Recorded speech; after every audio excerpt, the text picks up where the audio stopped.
Vids here, and today I'm going to show you guys how you can fix analog drift on your PS4 controller. This is an updated video from my previous video, and I've got a few more tips and a bit clearer of a tutorial to show you guys how you can fix the analog drift that you might be getting on your controller. Floating stick problems, player moving by itself on games such as Call of Duty, FIFA, NBA, Fortnite, any of these games and more. Analog drift can be a big problem. So I'm going to show you guys an easy fix, a very easy fix. And if this doesn't work, I've got one more fix that you guys could use. But basically, as I was saying in the other video, what you want to do is put your stick to one side and push hard on it. Just push hard on it. And just keep slightly kind of rotating it slightly in this direction. Put a lot of force into it. And doing each of the directions. Up, down, left, right.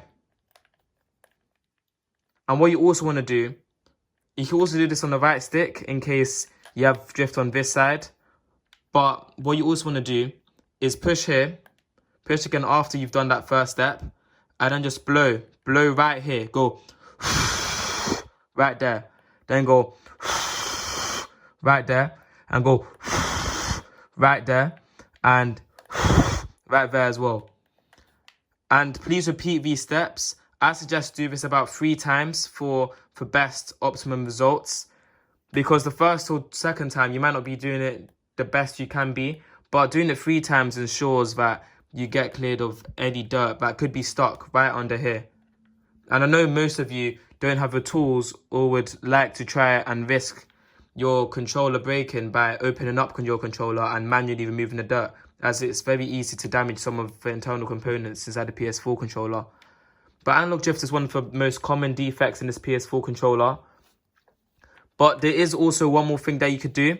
What I want you to do, I've seen this on a few other videos, and it's worked for me in the past, and I'll say use this as a last resort, but press it down both at the same time. Press it down like really firmly, push it up and rotate 1, 2, 3, 4 and 5, and then repeat that 3 times. 1, 2, 3, 4 and 5.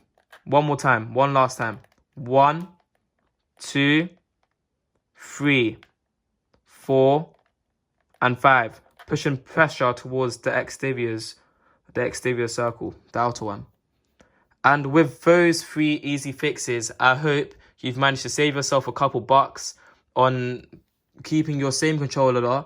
And if this tutorial doesn't work for you, if this easy fix doesn't work for your controller, I suggest doing everything I've said, all 4 steps. Do that one more time, every single step. And if it still doesn't fix your controller, it must be broken. So you could either buy your controller, or you could buy a fresh analog stick or whatever is in there and manually do it yourself. Look at other tutorials on YouTube. But I suggest doing those steps, because for 99.9% of you guys there with analog drift and stick moving by itself controller, this fix, it will fix it. And please make sure to like, comment and subscribe. If this video has helped you, or you know if it could help your friends, any other people, please support me and share the video so that other people can get a hint of this easy fix. And I hope you guys enjoyed the video. Take care. Peace.